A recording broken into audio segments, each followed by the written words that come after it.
சிங்கம்னால என்ன செய்யும் சொல்லுங்க. ஆமா, ஒரு காட்டிலே வாழக்கூடியதுதான் சிங்கம். அந்த காட்டுக்கே ராஜாவா இருக்கிறவர். அப்ப இங்க இருக்கிற இத்தனை பேரும் நீங்கள் ராஜாக்கள் தான். ஒரு ஐஸ் வைக்கிறதுக்காக சொல்றேன்னு இல்ல, இது உண்மைதான். ஏனென்றால் எல்லாருமே ஒரு சேவை மனப்பான்மையோடு செய்யக்கூடிய செயல்கள் தான் செய்து கொண்டிருக்கிறீர்கள். எல்லாருக்குமே எங்காச செலவழிச்சு நான் அடுத்தவனை வாழ வைக்கணும் அப்படின்னு சொல்லி அந்த நினைப்பு யாருக்கும் வராது. ஆனால் இங்க இருக்கக்கூடியவர்கள் அனைவருக்குமே அந்த நினைப்பு இருக்கிறதுனால நீங்க அனைவருமே ராஜா அப்படின்னு சொல்லி நம்ம காலத்தை உயர்த்தி விட்டுக்கலாம். உங்கள் அனைவரையும் வணங்கி மகிழ்கிறேன். இன்று தலைப்பு கேட்டாங்க, பாரதியாரை பத்தி பேசுறீங்களா, பாரதிதாசனை பத்தி பேசுறீங்களா? எங்கேயுமே நமக்கு பிடித்த தலைப்பு, பிடித்த ஒரு கவிஞன் அப்படின்னா பாரதியார் தான். ஏன்னா அவரும் நம்மை போல்தான் மனித சேவை செய்வதுதான் அவருக்கு ஒரு மிகப்பெரிய தொண்டாக நினைத்தார். அவர் வீட்டை பத்தியே கவலைப்படல. எமக்கு தொழில் கவிதை அப்படின்னாரா, எனக்கு தெரிஞ்ச ஒரே தொழில் நான் கவிதை எழுதுறதுதான். அதை எழுதி என்ன செய்ய போறேன், இந்த உலக மக்களை வாழ வைக்கணும் அப்படின்னாரு. அப்ப அந்த மாதிரி கவிஞனை பற்றி பேசுவது எனக்கு ஒரு மிக பிடித்தமான ஒரு வேலையாக இருந்ததுனால்தான் ஐயாவிடம் நான் தலைப்பு சொன்னேன், தேடி சோறு நிறம் தின்று என்று. பாரதி சாடிய சோம்பலை பற்றி, அந்த பாடலை பற்றி நான் பேசுகிறேன் ஐயா அப்படின்னு சொல்லி ஐயாவிடம் ஒப்புதல் வாங்கினேன். அப்ப அந்த பாடல் எல்லாருக்குமே தெரியும், எந்த பேச்சாளரை கேட்டாலும் தெரியும். ஆனா அந்த தேடி சோறு நிறம் தின்று அப்படின்னு சொன்னா அந்த ஒரு வரி தெரியும், அதுக்கடுத்து என்ன இருக்குன்னு தெரியாது. எல்லாருக்குமே இல்ல, ஒரு சிலருக்கு தெரிந்திருக்க வாய்ப்பு இருக்கிறது. அப்ப அடுத்த வரையிலாம் என்ன இருக்கு, ஏன் அந்த பாடலை அவர் பாடினார், என்ன ஒரு காரணம் அப்படின்றதுதான் நம்ம இன்றைக்கு ஒரு கருப்பொருளாக எடுத்து பார்க்க போயிடும். தேடி சோறு நிதம் தின்று பல சின்னஞ்சிறு கதைகள் பேசி மனம் வாடி துன்ப மிக உழன்று பிறர் வாட பல செயல்கள் செய்து நிறை கூடி கிள பருவம் எய்தி கொடுங்கூற்றுக்கு இறையென பின் மாயும் பல வேடிக்கை மனிதரை போல நான் வீழ்வேன் என்று நினைத்தாயோ அப்படின்ற. அப்ப இந்த பாடல் எதுக்காக எழுதினார் அப்படின்னா, ஒரு தெய்வத்திட்ட போய் வேண்டாரு, வேண்டும் போது இப்படி எழுதுற. சாமிகிட்ட நம்ம போயெல்லாம் என்ன செய்வோம், ஐயோ சாமி எனக்கு அது வேணும் இது வேணும் ரொம்ப பணிஞ்சு உனக்கு நான் அதை செய்யறேன், பதிலுக்கு நம்ம இப்ப டீலிங் தான் பேசுறது. நீ எனக்கு இதை செஞ்சேன்னா நான் உனக்கு அது செய்யறேன், நான் உனக்கு பொங்க வைக்கிறேன், கடா வெட்டுறேன். அந்த மாதிரிதான் நம்ம வேண்டுதல்லாம் அப்படிதான் இருக்கும். ஆனால் இவர் எனக்கு அது வேண்டும் இது வேண்டும், நீ செய்ய, அப்படிதான் கடவுளுடைய ஆர்டர் தான் போடுவார். பணிவால யார்ட்டையும் பேசுறது இல்லை. எமனவே என்ன சொல்றாரு, காலா நீ என் காலனிக்கு வாடா, உன்னை எட்டி மிதிக்கிறேன் அப்படின்றாரு. அது இவர் போய் மிதிக்க மாட்டாரா, அவர் கால்கிட்ட வரணுமா, வந்த பிறகு உன்னை நான் எட்டி மிதிப்பேன் அப்படின்றாரு. அப்ப எல்லாத்திலையுமே அவருக்கு ஒரு வலிமை இருந்தது, ஒரு மன தைரியம் இருந்தது, ஒரு திண்மை இருந்தது. அந்த மாதிரி ஒரு வலிமையான பேச்சாளர், ஒரு வலிமையான கவிஞர். அந்த மாதிரி கவிஞர் என்ன நினைத்தார், அவருடைய குடும்பத்தை பற்றி நினைக்கவே இல்லை. இந்த உலகம் உய்ய வேண்டும், இந்த உலகத்துக்கே நான் தான் ராஜா அப்படின்னாரு. இந்த உலகத்துக்கு நான் தான் அரசன், எனக்கு என்ன தோணுதோ நான் செய்வேன். அப்ப அந்த மாதிரி ஒரு ஆள்கிட்ட கவிதை நல்ல வாய்த்தது. அவரு பிறவியிலேயே திருவுரு கொண்டவர் சொல்லுவாங்க இல்லையா, அதெல்லாம் பிறவி கூர்ப்பா அப்படின்னு நம்ம சொல்லுவோம்.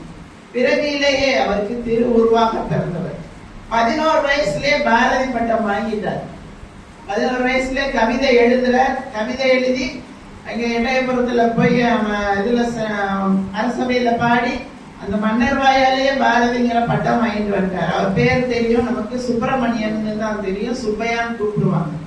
அப்ப 11 வயதிலேயே ஒரு மனிதன் ஒரு அரசனிடம் போய் ஒரு பட்டம் வாங்கி வருகிறான். பாரதி என்றால் கலைமகள் என்று அர்த்தம். கலைமகளே அவ்வளவு சிறப்பாக அவருடைய கையில பேனால இருந்தார், வாயில நாவில இருந்தார். எல்லா இடத்திலேயுமே கலைஞருடைய ஒரு அம்சமாகத்தான் பாரதி இருந்தார். அப்ப அவர் இந்த பாடல் எழுதுறார். ஏன் எழுதுறார் அப்படின்னா, தேடி சோறு நிலம் தின்று. நம்ம என்ன பண்றோம்? நம்ம வாழ்க்கையே தேடல் தான். தேடல் தான் வாழ்க்கைன்னு ஆயிப்போச்சு. ஒண்ணு என்ன செய்யறோம்? மன தேடல் இருக்கு, இன்னொன்னு பண தேடல் இருக்கு. மன தேடல் என்ன பண்றோம்? கல்விக்கு அங்கு பிறந்த உடனே ஆரம்பிச்சதுதான். ஒண்ணு அறிவு வேணும் அப்படின்னு சொல்லி நம்ம என்ன பண்றோம்? நம்ம பெற்றோர்கள் எல்லாம் கொண்டு போய் பள்ளியில சேர்த்து விடுறாங்க. பள்ளியில போய் சேர்ந்து படிக்கிறோம் படிக்கிறோம் படிக்கிறோம். அதுல என்ன பண்றோம்? அறிவு வேணும், அறிவு மட்டும் கிடைச்சா போதும்னு நான் நினைக்கிறோம்.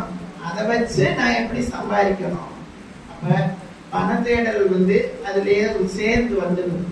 பண தேடல் வருது அப்படின்னா, பணம் அவ்வளவு கிடைச்சிருச்சு, ஒரு 50,000 ஒரு வேலை கிடைக்குது, இல்ல ஒரு இப்ப விலைவாசி அதிகமா இருக்கு, அதனால 1 லட்சம் வச்சுக்குவோம். ஒரு 1 லட்சம் மாசம் கிடைக்குது, அந்த வேலை கிடைக்குது, போதும் அப்படின்னு நம்ம மனசு நிறையுதா? நிறையாது.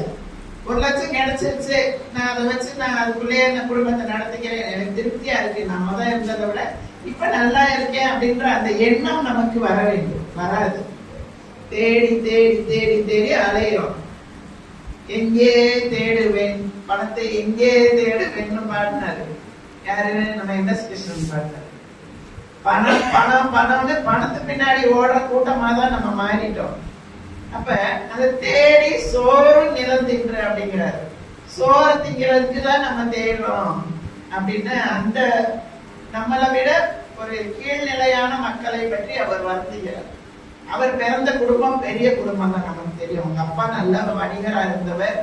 இடையில ஒரு இறப்பு திடீர்னு வந்ததுனால இறந்து போயிறார். அவர் குடும்பம் இவர் இந்த மாதிரி இருக்கிறதுனால அவர் வச்சிருந்த சொத்தெல்லாம் காப்பாற்ற முடியல. அவங்க அப்பா நிறைய சொத்து வச்சுட்டு தான் போனார், ஆனால் அவரால் காப்பாற்ற முடியல. இவர் தான் எனக்கு தொழில் கவிதை கவிதை எழுதுறதே வேலையா வச்சுட்டு, ஆனா இவர் படாத கஷ்டம்லாம் பட்டார். சொத்தெல்லாம் இழந்துட்டு ஒரு மனிதன் என்னென்ன கஷ்டப்படக்கூடாதோ அத்தனை கஷ்டப்பட்டார். அதுலயும் வெள்ளையன் ஆட்சிக்கு வந்த பிறகு அவனை நம்ம விரட்டணும் அப்படின்ற அந்த எண்ணம் இவர் கவிதை எழுத ஆரம்பித்த பிறகு நிறைய துன்பங்கள் அவருக்கு கொடுத்தார்கள் வெள்ளையர்கள். இங்க காசிக்கு போனாரு, புதுச்சேரி போனாரு, எங்க போகணுமோ எல்லா இடத்துக்குமே போனாரு. அவர் மகள் கல்யாணத்தை கூட அவருக்கு சொல்லாம செஞ்சாரு. அந்த மாதிரி அவ்வளவு துன்பம் பட்டாரு. ஆனால் அவர் யாருக்கா வேண்டி வாடி பாடுறா இருப்பார்? சாப்பாடு கூட வழி இல்லாதவர்களை எண்ணி பாடுகிறார். தேடி சோறு நிறந்தென்று அப்படின்னு. அப்ப நம்ம கிராமத்துல சொல்லப்பட என்ன சொல்லுவோம்? ஆத்துக்குள்ள நின்று அரவரான்னு சொன்னாலும் சோத்துக்குள்ளதான் இருக்கான் சொக்கலிங்கம் அப்படின்னு ஒரு பழமொழி சொல்லுவோம். காலையில குளிச்சு முடிச்சு எல்லாம் பண்றதுக்கு ஆத்துக்கு போயிடுவோம். அங்க போய் குளிச்சுட்டு சூரிய பகவானத்தை பார்த்து கும்பிடுவோம். கும்பிட்டு அரவரான்னு சொல்லிட்டு வருவோம். ஆனாலும் அதுல நமக்கு வயிறு நிறைஞ்சிருமா? வீட்டுக்கு சாப்பிட்டு ஒரு திருப்தியான பிறகுதான் நமக்கு ஏதோ ஒரு வேலை முடிஞ்ச மாதிரி ஒரு திருப்தி வரும். அதனாலதான் சோத்துக்குள்ள இருக்கா சொக்கலிங்கம். நம்ம மதுரைக்காரர் தான் சொக்கலிங்கம். யாரு? மீனாட்சி அம்மாவோட வீட்டுக்காரர் சொக்கநாதர். அவரை தான் சொக்கலிங்கம்னு இன்னொரு பேர்ல சொல்லுவோம். அப்ப அந்த சாப்பாடு தான் மனிதனுக்கு முதன்மையானது. உணவு இல்லைன்னா ஒரு மனிதன் எவ்வளவு நாள் உயிர் வாழ முடியும் சொல்லுங்க? 1 மாதம் வரைக்கும் உயிர் வாழலாம். காற்று இல்லாமல் 5 நிமிஷம் கூட இருக்க முடியாது. தண்ணி மட்டும் குடிச்சிட்டு கொஞ்ச நாள் இருக்கலாம். ஆனால் உணவு இல்லாமல் 1 மாதம் வரைக்கும் வேணா இருக்கலாம். அதுக்கப்புறம் என்ன செய்ய முடியும்? 2 நாளைக்கு ஒரு மனிதனுக்கு உணவு தண்ணி எதுவுமே கொடுக்கலன்னா 2 நாள்லயே மனுஷன் சுருண்டுவான். அதனால ஒண்ணுமே செய்ய முடியாது. அப்ப இந்த சாப்பாடு தான் முக்கியம் அப்படின்னு சொல்லி தேடி சோறு நிலம் தின்று அப்படின்னு சொல்லி வார்த்தை போடுறாரு. அப்ப அந்த சாப்பாட்டுக்கு அப்படிதான் உங்க வாழ்க்கையே இருக்கா? நீங்க அது பின்னாடியே ஓடிட்டே இருக்கீங்களா அப்படின்னு கேட்கிறாரு. வாழ்க்கையில சாதிக்க வேண்டியது நிறைய இருக்குப்பா, அதெல்லாம் நீங்க நினைங்க அப்படின்னு சொல்லி. அடுத்த வார்த்தை என்ன சொல்ற? அடுத்த வரி, பல சின்னஞ்சிறு கதைகள் கூடி. நம்ம என்ன பண்றோம்? சாப்பாடு முடிஞ்சா அடுத்து என்ன பண்ணுவோம்? அடுத்த வீட்டுக்காரனை பார்ப்போம். அவனை பத்தி இங்கிட்ட என்ன பேசலாம்? அவனை பத்தி தெரியாதா? அவன் போன மாசம் வரைக்கும் ஒரு ஓட்டக்கார ஓட்டிட்டு இருந்தான், இந்த மாசம் புது கார் வாங்கிட்டானா, மெனிக்கீடு தெரியலாம் அப்படின்னு நம்ம பேசுவோம். அப்ப அந்த மாதிரி நம்ம பேசுவோம். பல சின்ன சிறு கதைகள். அது மட்டும் இல்ல, நம்ம தெய்வத்தை பத்தி பேசும்போது என்ன பண்ணுவோம்? அந்த தெய்வம் அது பண்ணுச்சு, இந்த தெய்வம் இது பண்ணுச்சு, என் தெய்வம் பெருசு, உன் தெய்வம் பெருசு, இந்த மாதிரி நிறைய அந்த வேறுபாடுகள்லாம் சொல்லி பேசுவோம். பேசி கடைசியில என்ன பண்ணுவோம்? ஒரு முடிவுக்கும் வர முடியாது. பல சின்ன சிறு கதைகள் பேசி இப்படித்தான் புத்தர்கிட்ட ஒருத்தர் போனாராம். போய் சாமி வணக்கம் அப்படின்ட்டு, என்னப்பா வந்திருக்க அப்படின்னோடனே, எனக்கு மகிழ்ச்சி வேண்டும் அப்படின்னு கேட்டுட்டாரு. மகிழ்ச்சி வேண்டும்னா நான் என்னங்க செய்யணும் அப்படின்னோடனே புத்தர் என்ன சொல்லியிருக்காரு? ஆசையை விடுங்கள்னு சொல்லியிருக்காரு. ஆசையே துன்பங்கள் அனைத்திற்கும் காரணம்னு சொல்லியிருக்காரு. அப்ப துன்பப்படாம இருக்கணும்னா ஆசையை விடணும். இவர் என்ன சொல்லியிருக்காரு? வேண்டும் அப்படின்னு கேட்கல, எனக்கு மகிழ்ச்சி வேண்டும். மூணே வார்த்தை தான். நீ வேண்டும் வேண்டும்னு நீ கேட்கல இல்லையா, அந்த வேண்டுமை எடுத்துரு அப்படின்னு இருக்காரு. வேண்டுமை எடுத்துட்டா என்ன இருக்கு? எனக்கு மகிழ்ச்சி அப்படின்னு. அடுத்து என்ன சொல்ற புத்தர்? அந்த எனக்குன்றத நீ எடுத்துரு. நான் எனது அப்படிங்கறதுதான் நம்மளோட எல்லாருடைய துன்பத்துக்குமே அடிப்படை காரணம். அதனால எனக்கு அப்படிங்கறத எடுத்துரு அப்படின்னு இருக்காரு. எடுத்தாச்சு, எனக்கு எடுத்தாச்சு, வேண்டும் எடுத்தாச்சு. மீது என்ன இருக்கு? என்ன இருக்கு? மகிழ்ச்சி. மகிழ்ச்சி வந்துருச்சு. அப்ப என்ன நமக்கு வேண்டும்? ஆசையை அறுக்க வேண்டும். எனது எனக்கு வேண்டும் அப்படின்னு, நான் எனது அப்படிங்கிற அந்த பற்றை விட வேண்டும். அந்த ரெண்டை விட்டுட்டா நமக்கு என்ன கிடைக்கும்? மகிழ்ச்சி கிடைக்கும். இது ரொம்ப சிம்பிள் அது. ஆனா அது தெரியாம நம்ம என்ன பண்றோம்? எனக்கு அது கிடைக்கல, இது கிடைக்கல, எங்க அண்ணன் நல்லா இருக்கான், எனக்கு அப்புறம் வந்த தம்பி நல்லா இருக்கான், இல்ல வேற யாராவது நமக்கு நம்மளோட படிச்சவங்க இருப்பாங்க, என்னை விட கம்மியா மார்க் வாங்கினா, என்னை பார்த்து காப்பி அடிச்சு அவன் பாஸ் பண்ணான், அவன் நல்லா இருக்கான், நான் நல்லா இல்ல. இப்படிதான் நம்ம நினைச்சிட்டு இருப்போம். அப்ப அந்த மாதிரி சின்ன சிறு கதைகள்லாம் பேசுறோம். நமக்கு தேவையானது எதுவோ அதுவே பேசுவது. நாம் இந்த உலகத்தை வாழ வைக்க வேண்டும். இந்த உலகத்துக்கு நாம் என்ன செய்ய வேண்டும்? நான் என்ன செய்தது நமக்கு என்ற கேள்விகள் கேட்பது எதற்கு? நீ என்ன செய்தாய் அதற்கு என்று நினைத்தால் நன்மை உனக்குன்னு சொன்னார். அப்ப நாடு எனக்கு செய்யலாம், எனக்கு செய்யலாம், எனக்கு செய்யலாம் நம்ம கவலைப்பட்டுட்டே இருக்காம நம்ம நாட்டுக்காண்டி என்ன செய்யலாம் அப்படின்னு சொல்லி நம்ம அதை தான் முதல்ல நினைச்சு பார்க்கணும். ஆனா நம்ம அதை நினைக்கிறது இல்லை. நீ என்ன செய்தாய் அதற்கு என்று நினைத்தால் நன்மை உனக்கு. நம்ம தான் நாட்டுக்கு ஏதாவது செய்யணும்.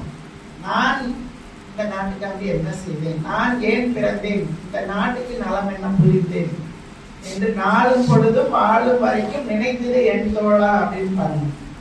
அப்ப நம்ம என்ன செய்யணும் அப்படின்றத நினைக்கணும். ஆனா நம்ம அதை நினைக்காம பல சின்ன சிறு கதைகளா பேசி என்ன பண்றோம்? டயத்தெல்லாம் வேஸ்ட் பண்றோம். இப்ப அதுக்கு அதை விட என்ன ஆயிடுச்சு, நமக்கு ஒரு மிகப்பெரிய ஒண்ணு கிடைச்சிருச்சு. கைக்குள்ளே உலகத்தை அடக்கி வச்சிருக்கோம் அப்படின்னு பெருமையா பேசுறோம். ஆனா கைக்குள்ள உலகத்தை அடக்கி வச்சிருக்கோம், அதுக்குள்ள நம்மளை அடக்கி வச்சிருக்கோம்.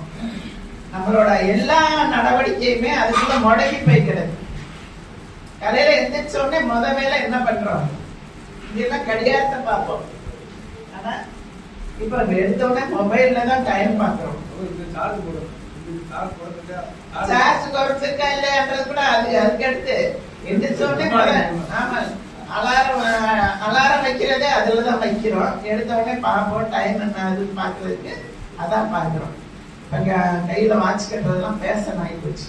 ஃபேஷனுக்காண்டி கட்டிக்கிறது தான். டைம் கேட்டா நம்ம இதெல்லாம் பாக்குறோம், மொபைல்ல தான் ஓபன் பண்ணி பார்த்து அதுல என்ன டைம் இருக்குன்னு தான் பாக்குறோம். அப்ப அந்த இது மூலமாக யார் யார் என்ன ஸ்டேட்டஸ் வச்சிருக்காங்க, யார் வீட்டுல என்ன நடந்திருக்கு, யார் என்ன மெசேஜ் ஃபார்வர்ட் பண்ணியிருக்காங்க, அந்த மெசேஜை நம்ம ஃபார்வர்ட் பண்ணுவோமா வேண்டாமா, இந்த கவலையிலே நமக்கு போயிருது. அப்ப அதாவது பரவாயில்லன்னு சொல்லலாம். அவர் பாடும்போது கதைகள் தான் பேசிட்டு இருந்தாங்க. திண்ணையை கட்டி விட்டாங்க, திண்ணையில உட்காந்து எல்லாம் பழங்கதைகள் பேசிட்டு இருந்தாங்க. ஆனா இப்ப நமக்கு யாருமே வேண்டாம். வீட்டுக்குள்ள இருக்கிறவங்க கூட ஒருத்தருக்கு ஒருத்தர் பேச மாட்டேங்கிறோம். மாடியில பையன் இருக்கானா இங்க இருந்து போன பண்ணி இறக்கி வாடான்றோம். சத்தம் போட்டு பேசுறது இல்ல. சத்தம் போட்டு பேசினா எனர்ஜி போயிருமா? இல்ல அவனும் வர்றதில்ல. அவன் காதுல ஏதோ மாட்டிட்டு உட்காந்துருப்பான், காது கேட்காது. எத்தனை சத்தம் போடுங்க. அப்புறம் நம்ம போன் பண்ண பிறகு ஏப்பா அவனை எத்தனை தடவை நான் சத்தம் போட்டு கூப்பிடுறது, அப்ப கேட்கலப்பா ஹெட்போன் மாட்டிருந்தேன் அப்படின்னு. அப்ப இந்த மாதிரி எல்லாம் இருக்கு. இந்த மாதிரி எல்லாம் இருக்கும்போது இப்படி எல்லாம் நம்ம நேரத்தை வீணடிக்க கூடாது.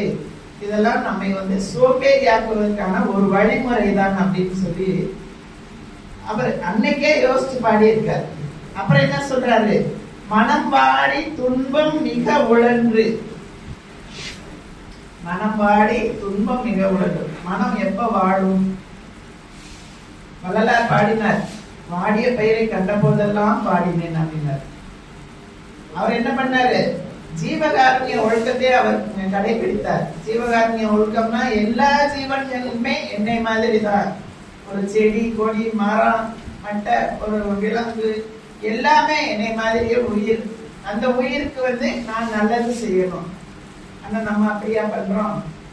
ஞாயிற்றுக்கிழமை ஆயிடுச்சுன்னா எத்தனை போகுதோ, பறக்கிறது, நீந்துறது, ஊடுறது, ஓடுறது எல்லாம்